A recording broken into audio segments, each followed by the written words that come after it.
nos apresentando e que está sendo muito mais longa, né, do que a gente efetivamente esperava, mas que, enfim, estamos nos havendo com. Essa é a nossa sexta live dentro de um conjunto, está colocado ali no chat para vocês, nós temos um canal do NID no YouTube, está todas as outras lives disponibilizadas lá, e essa também está sendo gravada e vai ser depois disponibilizada para que vocês possam retomar, assistir ou indicar para quem vocês tenham interesse, e tem as outras que nós fizemos. Além da de hoje, a gente vai ter depois, no dia 31 de agosto, outra live sobre direito e filosofia em tempos de pandemia, e no dia 7 de setembro, o mundo do trabalho em tempos de Covid-19. Nosso evento de hoje tem como título A Docilidade dos Corpos em nome da segurança e saúde. Nós temos 3 painelistas convidados, conforme vocês devem ter visto na programação, né? E aí eu vou fazer uma breve apresentação deles para vocês, e depois a gente começa, então, a fala dos nossos convidados. Temos, então, a professora Elza Mônica Bonito Basso, que é professora da Universidade de Caxias do Sul, que tem doutorado em Línguas Modernas, mestrado em Educação na Universidade de Caxias do Sul, doutorado em Educação na Universidade de Caxias do Sul, e trabalha com línguas estrangeiras. Temos o professor Itamar Soares Veiga, que possui doutorado em Filosofia pela Pontifícia Universidade Católica da PUC, que tem mestrado em Filosofia também pela Pontifícia Universidade Católica do Rio Grande do Sul, e que é professor da graduação e do pós-graduação na Universidade de Caxias do Sul. E temos o professor Geraldo Antônio da Rosa, que possui graduação em Estudos Sociais pela Fundação de Brusque, mestrado em Educação pela Universidade do Extremo Sul Catarinense, doutorado em Teologia pela Escola Superior de Teologia, e que tem a coordenação do GP Forma Serra Gaúcha, que é um grupo de pesquisas de formação cultural, hermenêutica e educação, focado nos estudos de biopolítica dentro da formação docente. Então, esses são os nossos 3 painelistas convidados. Gostaria de dizer para vocês como é que vai funcionar a nossa programação, né? Nós temos uma programação de 1 hora, cada um dos painelistas tem 15 minutos para expor para vocês o que eles prepararam, e depois a gente tem, então, mais 15 minutos para fazer a nossa arguição, a nossa discussão, enfim, a nossa conversa. As perguntas de vocês e as colocações podem ser feitas pelo chat, eu vou estar, então, acompanhando e depois vou estar direcionando aos nossos painelistas, mas eu gostaria também, né, de fazer uma colocação. O professor Geraldo Antônio da Rosa, nós estamos começando, né, já o momento, ele avisou, ele teve uma emergência familiar com a esposa dele, e então ele está agora saindo do hospital e indo para casa, me mandou mensagem no WhatsApp, dizendo que ele quer participar, que ele vai fazer todo o esforço, e que ele deve entrar daqui a pouco para fazer a última fala a tempo, que ele só não vai fazer se ele realmente não conseguir, que ele preparou tudo e tem muita vontade de participar. Mas ele está em função dessa emergência que aconteceu hoje, né, agora no começo da tarde, ele vai chegar um pouco mais tarde, se for possível, se não for possível, né, a gente pede desculpas em função dessa situação, mas foi realmente uma emergência. Além disso, então, né, agradecer ao professor Luiz Biasol, que é o coordenador do nosso NID, que então está proporcionando essa constituição e essa organização desses eventos, para que a gente possa começar. Vamos funcionar de que maneira, então? Vamos começar pela professora Elza Mônica, depois fala o professor Itamar, e aí a gente dá a chance para o professor Geraldo de chegar. Se ele não chegar, a gente passa, então, para as perguntas, considerações e colocações. Sejam todos muito bem-vindos, grata pela participação de vocês, e sintam-se convidados a fazer todas as colocações, perguntas e considerações através do chat. Então, professora Elza Mônica, boa tarde, seja bem-vinda e faça uso da sua palavra. Eu vou avisar vocês, painelistas, pelo chat, quando estiver encerrando os 15 minutos, para vocês terem uma noção de tempo. Se precisarem alguma coisa, podem também abrir ou falar pelo microfone. Obrigada. Boa tarde, estão me ouvindo? Sim?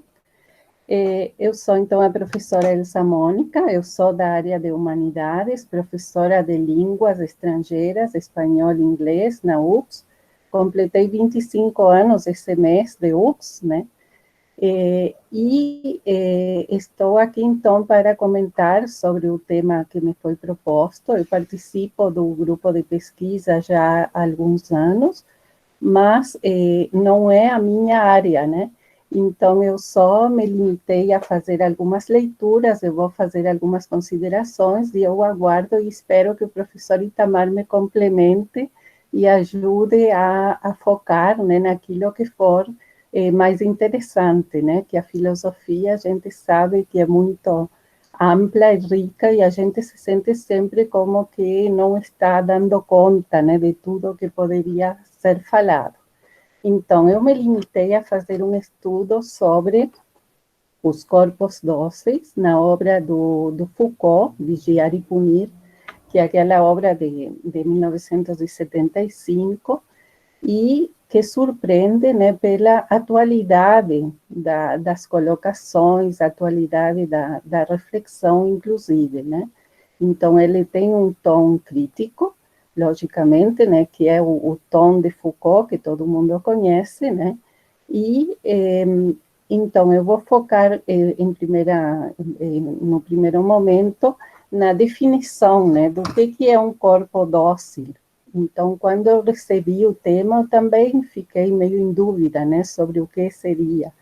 Daí eu pesquisei e chegamos à conclusão que um corpo dócil é toda a superfície que pode ser transformada, que pode ser trabalhada. E na perspectiva de Foucault, então, esse corpo dócil, né, seria tudo aquilo que pode ser influenciado pelo poder e o conhecimento em prol de um controle social. Então, em épocas de pandemia, né, a gente vem vendo na mídia e até na nossa vida real, né, como as coisas estão sendo conduzidas, e nós mesmos estamos sendo, né, conduzidos conforme protocolos, leis, né, em nome da saúde, em nome do bem-estar, em nome do não contágio e assim por diante, né? Então, a reflexão é até que ponto, né, todas essas questões estão sendo entendidas e como nós estamos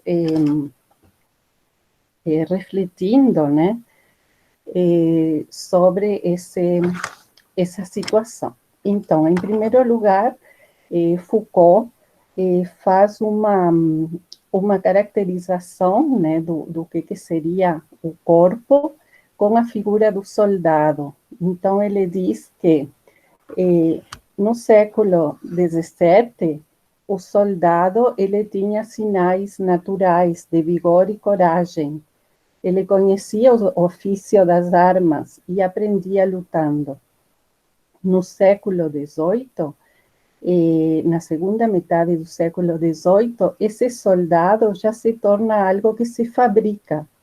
Então, ele diz que foi expulso o camponês e lhe foi dada a fisionomia de soldado. Então, o soldado se forma, ele não precisa ter o vigor, ele não precisa ser naturalmente um soldado, ele vai ser moldado.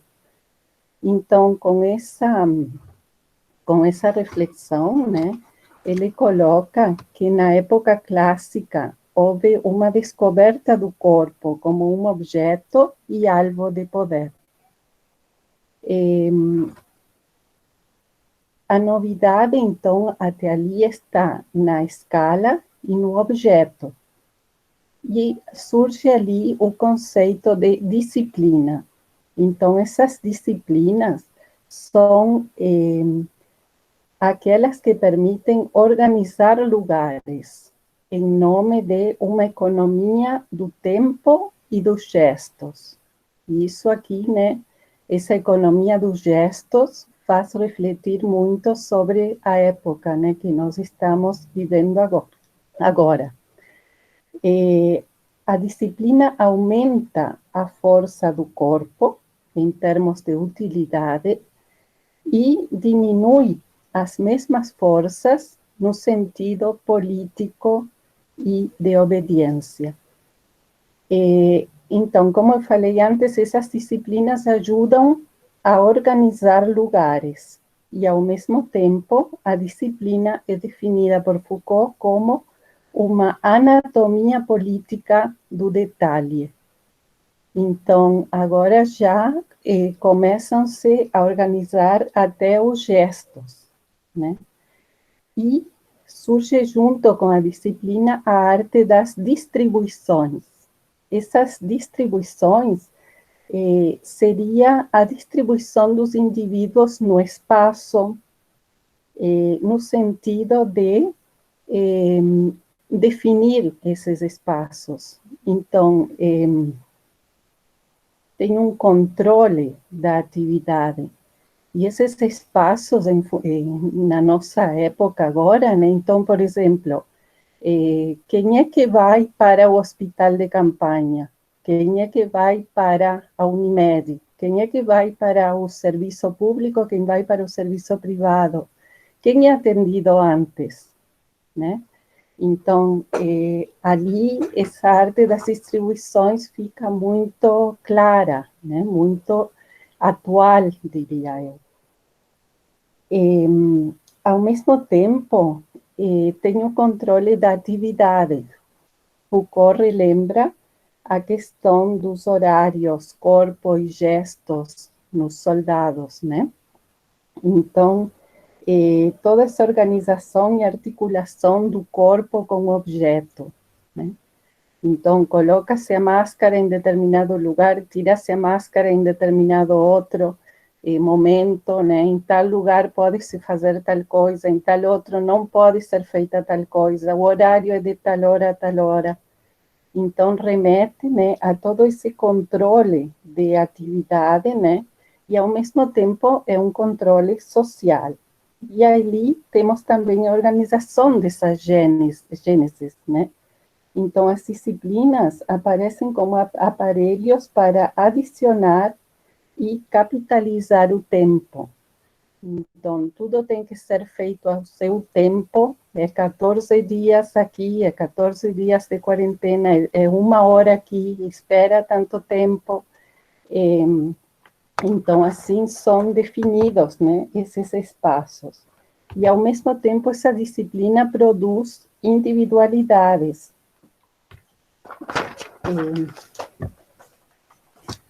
Temos também a questão da sanção normalizadora.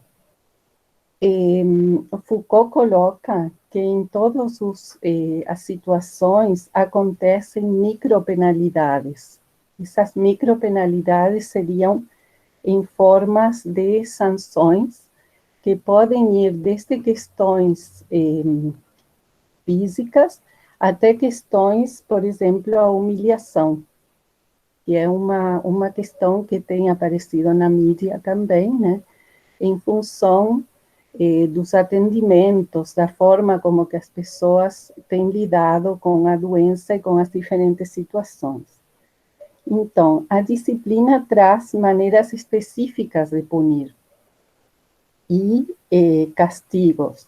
E essa punição é feita em forma de gratificação ou de punição. E tem uma divisão segundo classificações. A arte de punir normaliza, diz o Foucault, e a regulamentação se torna um instrumento de poder, já na era clássica. Surge também, então, uma questão importante, que é a questão do panoptismo, né? O panoptismo, em Foucault, é um aparelho mediante o qual é possível ver tudo e todos, né, sem ser visto. É um laboratório do poder. E, nesse sentido, surgem as instâncias de controle, né? Essas instâncias de controle seriam, basicamente, uma divisão binária, né? Por exemplo, na situação atual, o que é normal, o que é anormal, e uma determinação coercitiva, quem é quem e onde deve ficar. Então, o fulano é doente e vai ficar em tal instituição. Ciclano é normal, tem que ficar em casa. Então, nesse sentido, né, calculam-se, né, as ações. E esse panoptismo, né, ele falava do panóptico na época da peste. E ele colocava o papel de amplificação que esse panoptismo traz. Então, ele diz assim: se organiza o poder, não pelo próprio poder, nem pela salvação imediata de uma sociedade ameaçada. O que importa é tornar mais fortes as forças sociais, aumentar a produção, desenvolver a economia, espalhar a instrução, elevar o nível da moral pública, fazer crescer e multiplicar.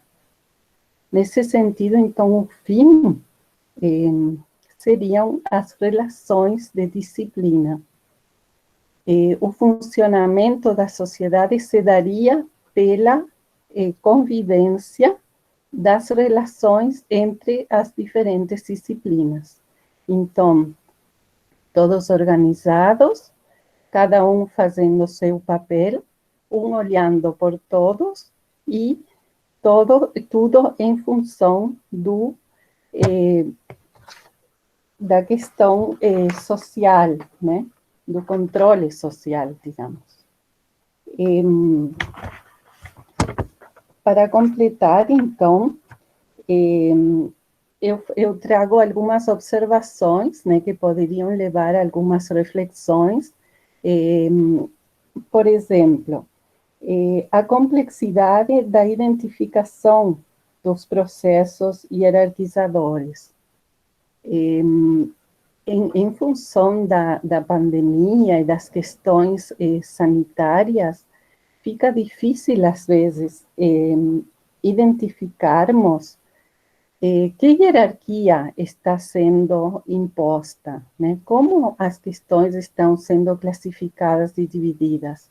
Estão sendo feitas conforme a ciência, conforme o que é melhor para a sociedade, conforme o controle social. Então, fica uma coisa muito difícil de ser identificada, ao meu ver, né? Então, são colocadas ali questões de direitos humanos, questões propriamente de saúde, né? Mas até que momento, né? Ou até que ponto a gente pode ter certeza que é em função da saúde que estamos fazendo algumas coisas e não outras, né? Ou que é realmente isso que deveria ser feito e não outra coisa, né? E outra reflexão que eu faço, né, ao ler esse texto, é a relação com a ordem do discurso, que é outra obra do próprio Foucault, do ano 70, né? Então, essa obra é posterior, Vigiar e Punir é de 75. Em 1970, o Foucault publicou, então, essa outra obra, que é a Ordem do Discurso, onde também se fala do poder e do controle. Então, a questão da saúde, ela vem acompanhada, né, de um discurso muito forte, que acompanha, né, cada ação e cada movimento, digamos, né, nessa situação. Então, essas aí seriam as minhas colocações, e acho que é isso, né? Eu resumi bastante, né? Eu teria outras citações que eu anotei para ler, mas aí, para não me estender, seria essa uma introdução, digamos, ao tema. Obrigada. Muito obrigada, professora Elza Mônica, né? Muito bom, né, ouvir falar de Foucault e ver o quanto está atualizado, e essa questão, né, da docilidade dos corpos e da construção de um corpo coletivo que fica tão evidente mesmo na realidade que nós estamos vivendo hoje e nas experiências que nós estamos tendo, né? Acho que nem se imaginava que a gente poderia ter isso de uma forma tão presente. Então, vou passar a palavra para o professor Itamar, né? E aí depois a gente vai abrir para as perguntas ou esperar a chegada do professor Geraldo. Seja bem-vindo, professor Itamar. Muito obrigado, Simone. Obrigado ao Luiz Fernando, que me convidou também para participar desse evento. Também congratulo a professora Mônica aqui, que está fazendo parte da nossos painéis, né?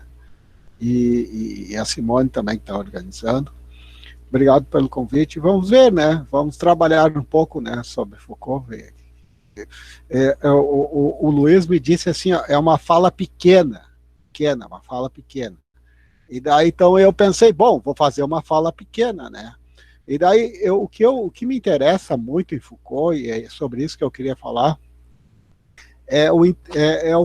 assim, a importância que tem do século XVIII na obra de Foucault, né? Tem uma importância muito grande. E na fala da professora, a professora Elza Mônica, a gente percebeu isso, né? Quando ela enfatiza a questão da disciplina e da mudança e a preocupação dos governos e formar um povo e fazer uma população ter uma certa aptidão para o trabalho, por exemplo, certo? Então, isso tudo foi muito importante.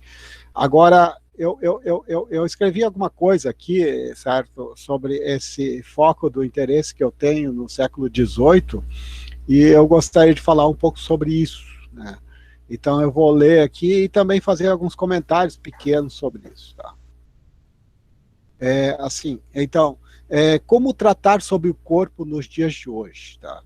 Vou começar com esse ponto do presente, nos dias de hoje. Então, eu digo assim, os dias de hoje são dias em que vivemos tempos, momentos inusitados. Esse aspecto inusitado é marcado pelos diversos fenômenos da pandemia. E a pandemia do coronavírus, Covid-19, foi mencionado pela professora Mônica. Eu acho que não tinha como evitar também, eu também não poderia evitar isso, falar sobre esse fenômeno que nós estamos vivendo. Por isso que nós estamos aqui numa sessão online, inclusive. Então, esse fenômeno da pandemia significa mudanças em relação ao corpo, ou seja, em relação a tudo que esteja vinculado ao corpo. Então, o corpo dócil é o foco da nossa apresentação hoje, né? Mas depois eu faço uma convergência para a questão da época, né? Mas Foucault colocou em vários momentos definições e comentários acerca do corpo, tá? Foucault, é interessante pensar que Foucault ele teve uma preocupação também em analisar uma ética de fundo estoico, fundo antigo, né? Uma ética que recuperasse algo do mundo antigo, do mundo estoico. Essa ética que recuperaria o mundo estoico, o mundo antigo, por que ele pretende isso? Ele pretendeu fazer isso para conseguir ter um espaço da ética que não seja atingido pela influência do cristianismo, certo? O cristianismo ele domina o Ocidente vindo de uma esfera semita, ou seja, de uma esfera oriental. Os semitas são orientais, os hebreus, os judeus são orientais, vivem no Oriente, e o Ocidente ele é dominado no Império Romano, no final do Império Romano, pelo cristianismo.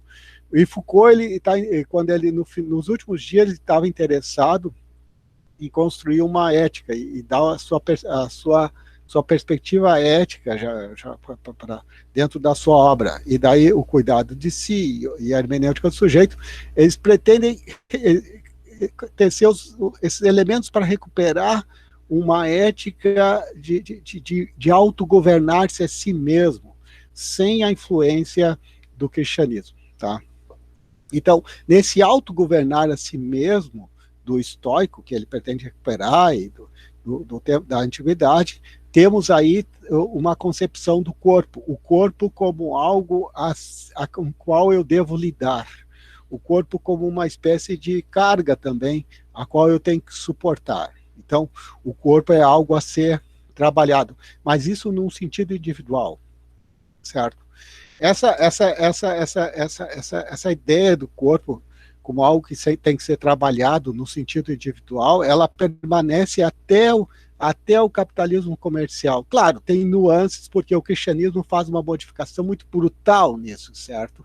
Tem muitas técnicas de vigilância, técnicas da confissão, técnicas de controle do cristianismo, técnicas de autossuplício que o cristianismo tem, que tende a lidar com essa coisa que a gente chama corpo, certo? Todos nós temos um corpo, nós temos que, de alguma forma, lidar com isso. E o cristianismo coloca suas próprias nuances nisso, mas isso já é uma coisa antiga, tá? Vem da antiguidade a necessidade que eu tenha que lidar com o corpo. Bom, a ideia de um corpo dócil, ela vai surgir a partir da Revolução Industrial, como colocou a professora Elza Mônica, e antes ainda esse foco no corpo era alguma coisa que eu tenho que fazer individualmente. Então, dentro da época do capitalismo comercial, eu ainda tinha que me preocupar com o meu corpo, com a performance que o meu corpo tinha, mas em termos individuais, porque quanto mais o meu corpo pudesse dar de trabalho e coisa, e só eu próprio poderia saber disso, mais eu ganharia em termos do capitalismo comercial. Capitalismo comercial é compra e troca de mercadorias, tá? Mas no mundo industrial, no mundo da indústria que surge, daí é o meu interesse no século XVIII, modifica-se, o âmbito econômico se modifica, o âmbito filosófico ele é preparado para acompanhar essa modificação do mundo econômico no século XVIII. O âmbito filosófico começa no século XVI e XVII, o racionalismo, que combina com a perspectiva do burguês, que surge também a partir do final da Renascença e entra pelo século XVI e XVII. Surge o burguês como aquele que se autoconstrói, e o burguês é um burguês revolucionário, porque ele está indo contra a igreja e contra a nobreza, se alia com um filósofo dissidente e não com o filósofo tradicional das universidades, não com os filósofos que praticam uma espécie de tomismo ou aristotelismo das universidades.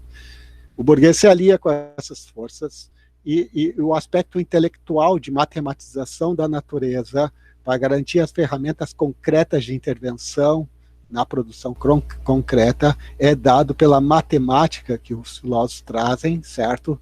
Que é uma matemática geometrizante, daí geometria analítica também, e depois o cálculo numérico também. Então pega o século XVI, XVII como preparação da filosofia, se aliando a uma classe revolucionária, que são os burgueses, que querem derrubar governos, e nós estamos aí no capitalismo comercial.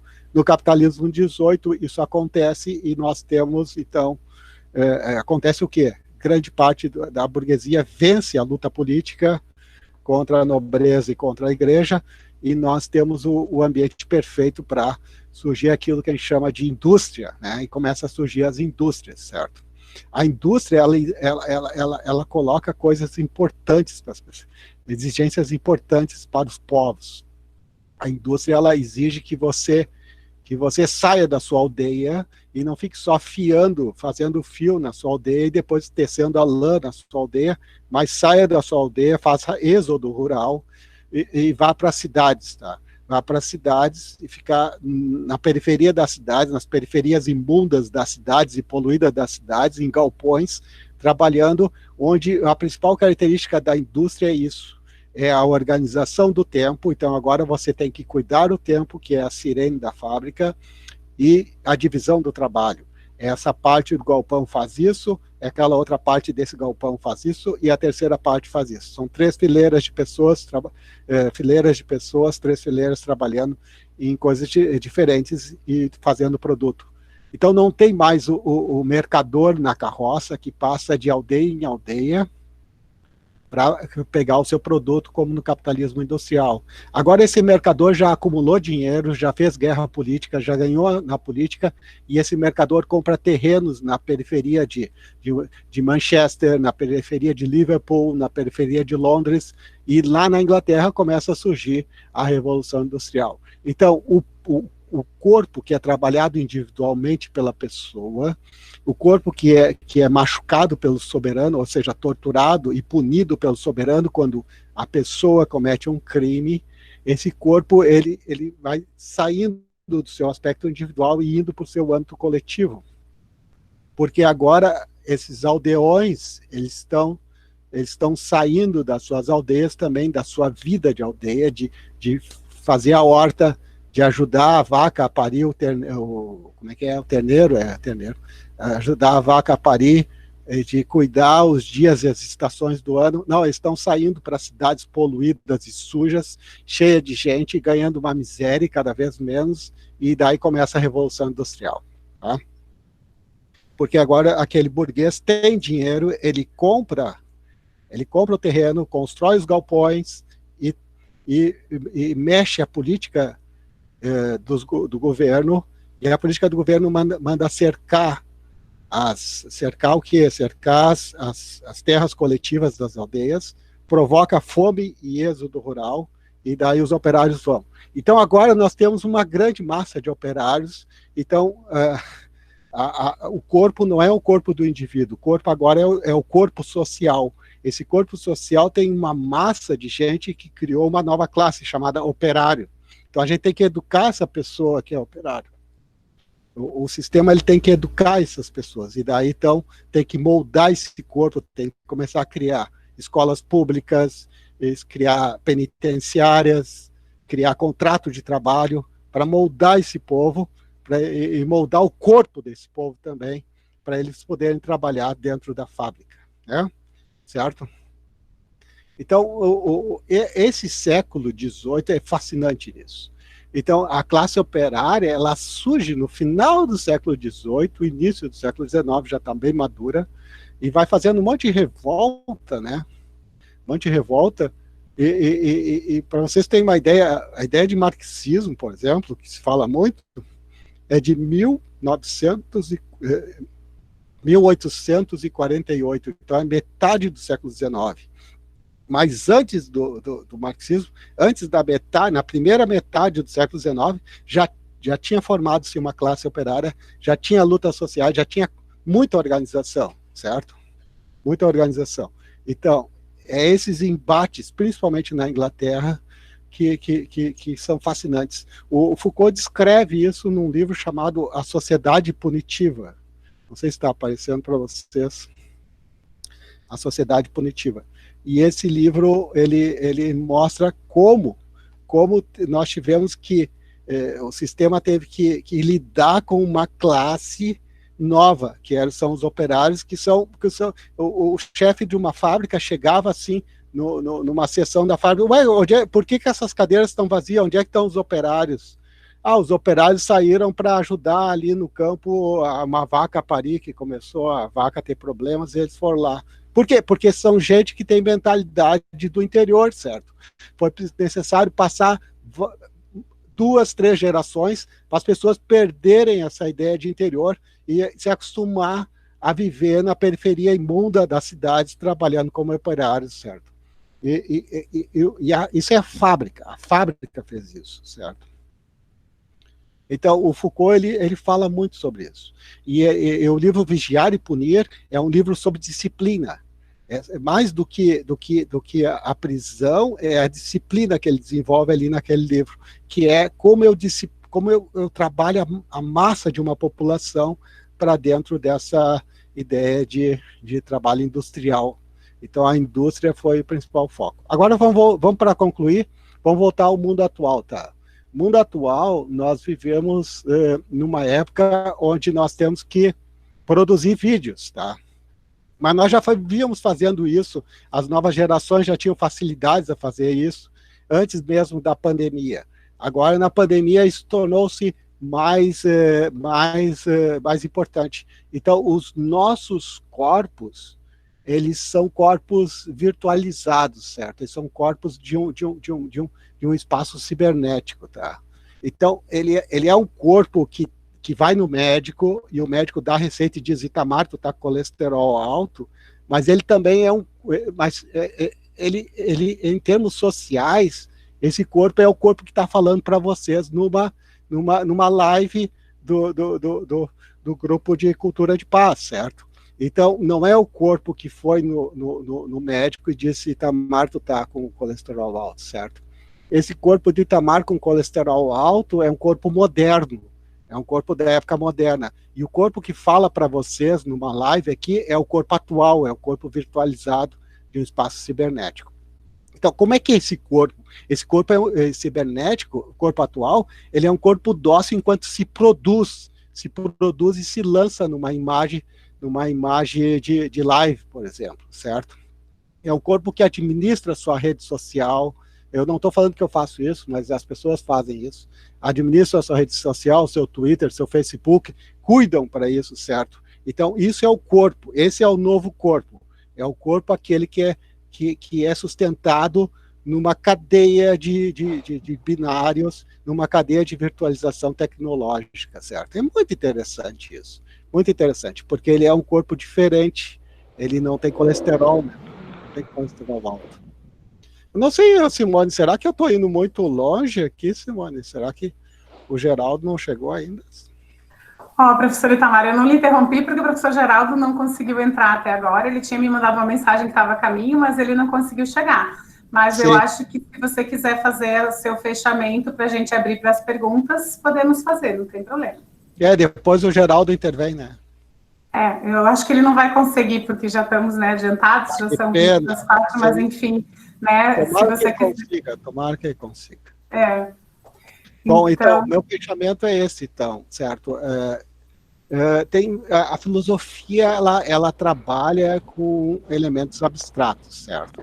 A filosofia não tem laboratório, a filosofia não faz um estudo de caso, certo? Não tem nada disso. Então, a filosofia, ela agora tem que enfrentar um fenômeno muito interessante, que é a presença da pandemia e o fato de a gente ter que viver em isolamento social. Tá. A filosofia, a rigor, não se dá bem no isolamento social, tá? Porque a filosofia nasce na Grécia Antiga e ela está carregada do logos que a gente produz, que é a linguagem que a gente produz. Mas o mundo, antes da pandemia, se modificou, e isso facilitou essa virtualização. Então, hoje, parece muito paradoxal que, às vezes, as ciências mais exatas, digamos assim, elas parecem, elas têm que criar um discurso sobre o fato de que, sendo professor da exata, eu tenho que dar uma aula virtualizada, tá? Então, criar um discurso não é muito fácil para quem trabalha meramente com cálculo e com a dureza do aspecto exato da ciência, né? Como as ciências humanas têm uma camada de interpretação, então uma camada de distância em relação ao seu objeto, ela cria esse discurso.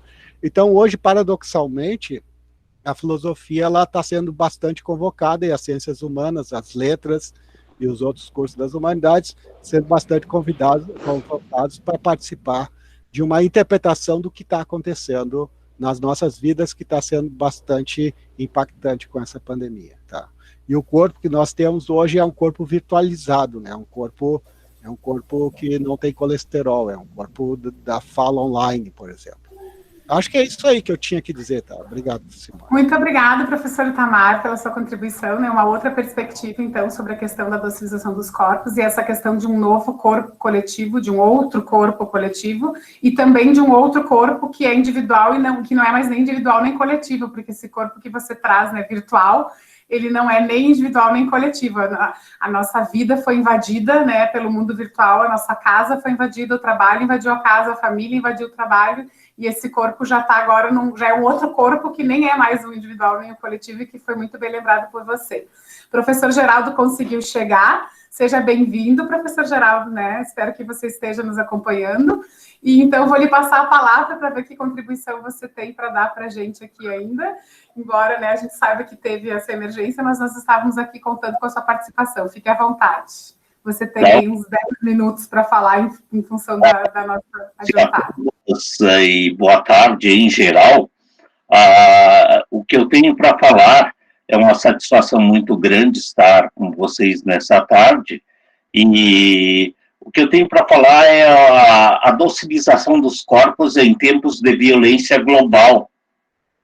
E eu quero ir direto à temática, uma vez que Negri e Hart, eles falam que a globalização ela exerce duas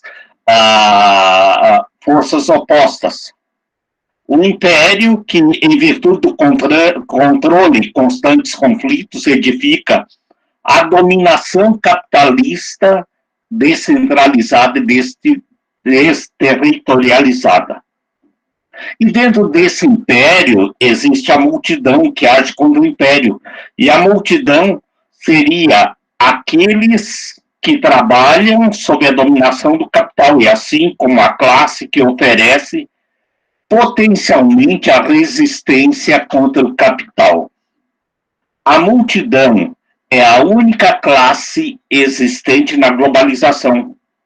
Pertence a ela todos os que pertencem ao sistema capitalista, todos os que participam. No império não há exploração alheia, mas o modelo fundamental para a manutenção do sistema é a autoexploração, a uberização do ser humano. Você ganha por aquilo que você produz. Você não tem mais o teu chefe, você é o teu chefe. Isso se chama autoexploração. O que caracteriza a sociedade atual é esse sentimento de pertencimento. O nós começa a desaparecer em toda parte. A apatia, a indiferença, a política, ao lado da infantilização crescente da sociedade, tornam bastante improvável uma ação conjunta. Todos os que participam do processo de produção capitalista são agressores e vítimas. Nós somos, ao mesmo tempo, agressores e vítimas.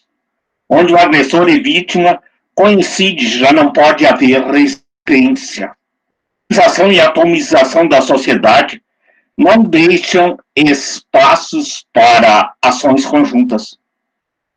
Os sócios dão lugar aos solos. Não é a multidão, mas a solidão que caracteriza a atual constituição social. A singularização não gera poder. A falta de poder perpetua a ordem econômica neoliberal, a qual, por sua vez, desenvolve uma forte energia de apropriação que absorve tudo, transformando em moeda de troca capitalista. A exploração alheia dá lugar à autoexploração em nome da liberdade. Agora você não tem mais chefe, você não tem mais patrão. A espécie humana trava uma guerra consigo mesma. Essa imanência da violência faz desaparecer toda e qualquer contraposição que possa e deva ser combatida. A mercantilização total do mundo reprime e elimina tudo o que não é lucro. Trabalho, eficiência, desempenho, sendo que a histeria da produção e do desempenho, como a hipertonia da competição, da concorrência, provocam fenômenos patológicos de mais diversos tipos. Agora prestemos atenção.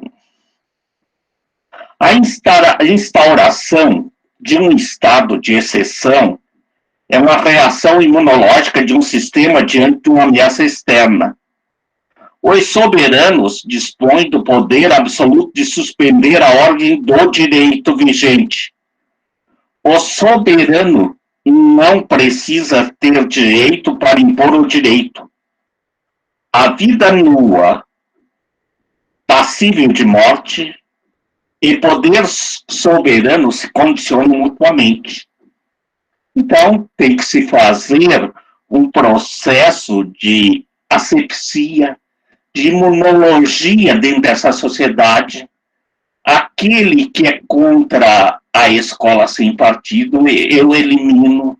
Aquele que é contra aquele que está no poder, eu faço um processo imunológico. Corta-se, mata-se. Deixa-se o limpinho para evitar o ruído. Limpa-se tudo, coloca-se debaixo do tapete, como se o limpinho fosse real. Ah, fulano está incomodando, vamos eliminá-lo e tudo vai ficar limpinho.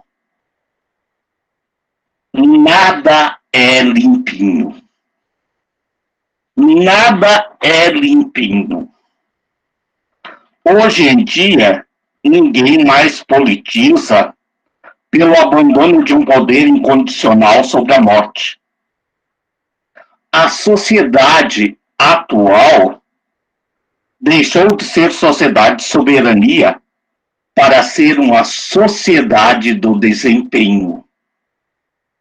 O sujeito do desempenho distingue-se do sujeito da obediência pelo fato de ser soberano de si mesmo e de ser empreendedor de si, ser livre. Não está submetido a ninguém, ou está submetido apenas a si. Entrega-se à livre coerção para a maximização do desempenho. A autoexploração na contemporaneidade é mais eficiente que a exploração alheia, na medida em que é acompanhada por um falso sentimento de liberdade. O explorado é ao mesmo tempo quem explora. O sujeito do desempenho é ao mesmo tempo agressor e vítima, sujeito e escravo. Os sujeitos de desempenho, enquanto omnis sacris pós-moderno, no centro de um lugar, no miolo da ordem, já os campos de trabalho não estão situados à margem de um lugar. São, ao mesmo tempo, vigia e prisioneiros. Não pode evitar a violência porque ela é evitada por si. A história da violência se locuperta na coincidência de agressor e vítima, de senhor e escravo, de liberdade e violência. O feitiço nos transformou homem sacre. Não é o feitiço da soberania, mas o feitiço do desempenho.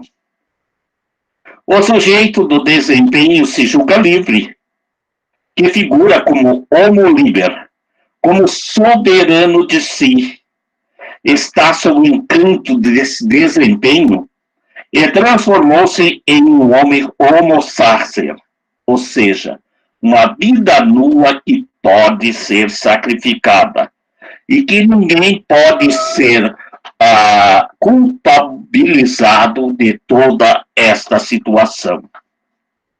Os soberanos da sociedade, ou seja, o soberano da sociedade é um homo sacer de si mesmo. Ele se torna nu de si próprio. Finalizando, a sociedade do desempenho se desenvolve a partir de sua lógica interna, na sociedade do doping. Estamos todos dopados nesta sociedade. A vida reduzida à função vital, desnuda, é uma vida que deve ser mantida sadia, a todo custo. Por isso, a mera vida é sagrada. Os homens sacros da sociedade de desempenho distingue-se dos da sociedade da soberania pela ampla especificidade e por, de modo algum, poderem ser mortos. Sua vida equipara-se com a vida de um morto-vivo. São por demais vivo para poder morrer e, por demais, mortos para poder viver. Muito obrigado. Muito obrigada, professor Geraldo, pela sua participação. Que bom, né, que deu tudo certo, que você conseguiu estar aqui conosco, porque vejam a riqueza que a gente tem quando tem 3 painelistas falando sobre o mesmo assunto, perspectivas tão diferenciadas e, ao mesmo tempo, tão atuais, né? Então, abrimos para as perguntas, vocês podem fazer pelo chat, enquanto vocês vão... Professor Geraldo, só desliga o seu microfone para não fazer eco aqui para nós. Então, vocês podem fazer pelo chat, enquanto vocês vão organizando as perguntas, eu não posso deixar de comentar o que já foi colocado até aqui, que eu estava olhando com vocês, né? Então, a Esther colocou que atualmente ela mora no interior e não consegue se imaginar morando no centro de uma cidade. Durante a fala do professor Itamar, quando ele estava falando sobre a questão, né, do rural e do social e do urbano, e de como isso impacta nas escolhas que a gente faz. A Roselaine colocou que gostou muito da fala do corpo virtualizado, e que isso trouxe uma outra perspectiva também que foi trazida agora, e colocou também, né, que o mundo vai se modificando, e que a filosofia também, e que esse é o momento de ação da filosofia como praxis, né? O professor Itamar nos trouxe toda a discussão teórica, mas a gente tem muito a dizer e muito a pensar sobre isso, e ela nos lembra isso. A Alessandra traz para nós, né, na discussão que o professor Geraldo traz, e que a professora Mônica trouxe, que a pessoa não pode não ter um chefe materializado, mas as empresas, os aplicativos fazem esse papel. E se a gente não segue as regras, a gente está precarizado por outras condições, né, muito piores do que as que a gente imaginava antes, porque são desconhecidas. A Alessandra traz também uma sugestão, está lá no chat para vocês, um episódio de um podcast interessante sobre o break dos aplicativos, e também traz a ideia de que se fala da uberização social que está emergente no modelo, né, neoliberal, que o professor Geraldo também traz.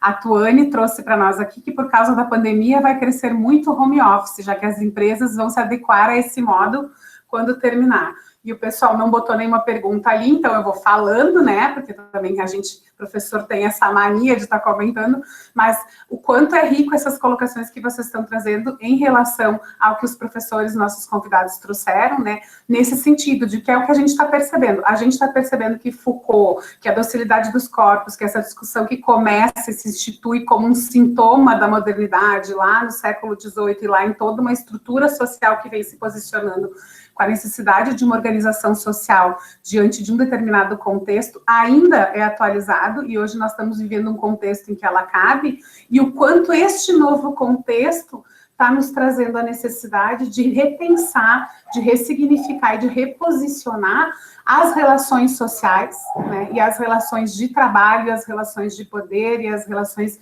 de saúde, e as relações de convivência. E como isso se tornou importante nesse momento. Então, que rico, né, que é a gente poder discutir essa questão. Pergunto para os nossos painelistas se vocês têm alguma colocação, professor Luiz, nosso coordenador, professora Cleide e os outros participantes do grupo que estão presentes, se alguém mais gostaria de participar, se alguém mais gostaria de colocar alguma coisa. E vejo aqui que depois que eu pedi as perguntas no chat, teve um monte de elogios, mas ninguém fez nenhuma pergunta, fizeram as colocações, né? Professor Luiz, fique à vontade. Para o professor Itamar, o Foucault, ele pega como pano de fundo, como tela para desenvolver a tese dele, como também a professora Mônica falou, a Europa do século XVII, XVIII, como é que tu falou ali, a ascensão da burguesia. Mas, tipo, o Brasil e os países periféricos, esse fenômeno que aconteceu lá, a gente pode dizer que aconteceu no Brasil no século XX, porque, falar em Brasil do século XVII, XVIII, você só tinha a monocultura escravista, o plantation e a escravidão. Gostaria que tu fizesse umas questões assim do Foucault e os países periféricos, tá? Se a Elza, e para a Elza Mônica também, nesse sentido, o que o Foucault pode nos ajudar enquanto superação e libertação desse sistema opressor?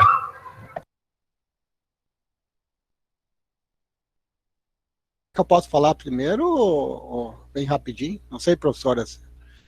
Bom, muito obrigado, Luiz Fernando, pela tua observação e colocar para nós aqui do Brasil, sabe? Eu acho muito interessante falar um pouco sobre isso, porque a nossa história ela é meio, às vezes, cheio de neblina, cheio de lugares com coisa pouco clara, né? Eu acho isso, sabe? Pode ser que eu esteja errado. Então, olha só que interessante, ó. Então, quando o Brasil é descoberto, 1500, a burguesia está em processo de luta política lá na Europa. Na Europa, ela está fazendo isso, ela tá se organizando nas cidades e em termos políticos para derrubar a nobreza e a igreja, certo? E ela vai conseguir fazer isso. E ela consegue fazer isso. Então, em 1500, ela está fazendo isso e ela vai fazer cada vez melhor e mais eficiente. Mas quando ela chega e descobre um continente inteiro, ela não sabe muito bem o que fazer, porque ela precisa pegar o índio e escravizar o índio, mas é muito difícil escravizar o índio é cheio de vontades, o índio foge, o índio se rebela, o índio é indomável, certo? E daí, então, o burguês volta para a Europa e diz assim, bom, vocês, meus amigos burgueses, vamos lá para o Brasil plantar cana-de-açúcar, porque agora a gente viu que açúcar dá bem aqui nesse clima tropical do Brasil, vamos fazer isso e tal. Os burgueses, negativo, que eu vou ficar lá plantando do outro lado do mundo, no trópico, e plantando numa terra que não acaba, que é muita terra e tudo. Então, não tem mão de obra para tu explorar. Daí, o que você vai fazer? Você vai escravizar, vai usar o sistema que você tem no leste da África, dos povos muçulmanos que escravizam os negros. Os portugueses vão implantar esse sistema no Atlântico. E daí você vai começar a trazer o sistema da escravização, escravos para dentro, como mão de obra. Então, o burguês era um paradoxo. Na Europa, ele lutava pela liberdade política, pela liberdade das pessoas, liberdade do indivíduo, direitos do cidadão.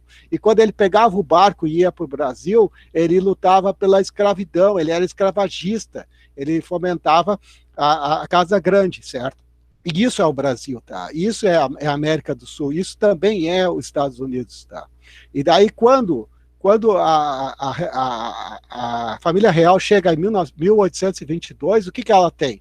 Ela tem os brancos, que são poucos, e portugueses, que são donos das casas grandes, nas fazendas, o importante é as fazendas, e tem o quê? E tem no interior, tem os escravos, e nas cidades, quem lida com a burocracia são os mestiços. Não são os brancos, são os mestiços, certo? O mestiço, ele é um bastardo do filho com uma escrava negra, certo? Ele tem um status do mestiço, ele ganha herdança mestiço. E isso são 200 anos, 1500, 1600, 1700, 1800, 1822 chega a família real. A família real quer fazer o país burguês, assim como a Europa é burguesa de Napoleão e tudo, acabando com essas coisas tradicionais. Como é que eu vou fazer um país burguês com mestiço na cidade e agricultor branco dominando o escravo no interior? O que ele faz? Traz os imigrantes. Os imigrantes, eles começam a lidar com a burocracia da cidade, empurrando os mestiços para a marginalidade.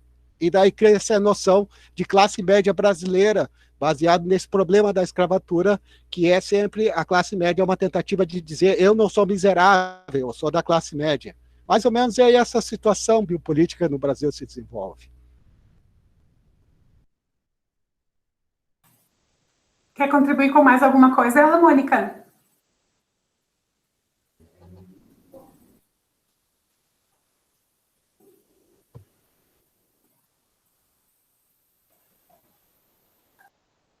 Não estava conseguindo abrir o microfone, desculpa. Então, só para complementar, né, quanto à pergunta do professor Luiz Fernando, eu não sei, né, se haveria alguma solução ou alguma resposta, né? Mas eu acho que a conscientização de que tudo passa pelo poder, né, pode nos levar a refletir e a um pouco nos acalmar em algumas situações, né? Então, o que o Foucault nos traz, né, que não é muito alentador, mas que é uma forma de entender, né, a situação, ele diz assim: a relação de cada um com a sua doença e a sua morte passa pelas instâncias do poder, pelo registro que delas é feito e pelas decisões que elas tomam. Então, eu acho que essa reflexão pode nos levar a entender, né, algumas situações nessa pandemia e nessa nova situação que estamos vivendo. Acho que é isso. Obrigada. Bom, então, muito obrigada, né? Gostaria de agradecer a todos pela participação, aos nossos convidados, painelistas, pelas excelentes reflexões e pelas excelentes discussões que foram colocadas aqui, né? Com certeza nos deixaram cheios de coisas para pensar e para discutir, mas em função, né, nós já estarmos no nosso horário, então, e não ter mais nenhuma pergunta no chat, embora continuem os elogios, vocês podem se sentir bem contemplados, né, porque o pessoal está todo ali agradecendo.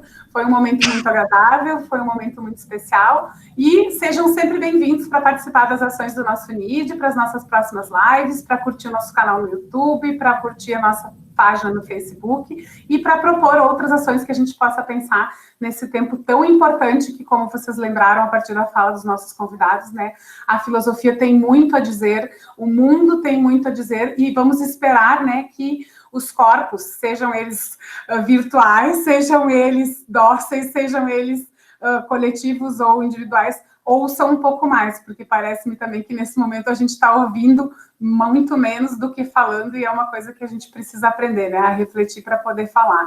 Então, muito grata, né, da participação de todos, e de poder ver, num momento como esse, tanta gente reunida nesse momento para pensar sobre as coisas que nós estamos vivendo.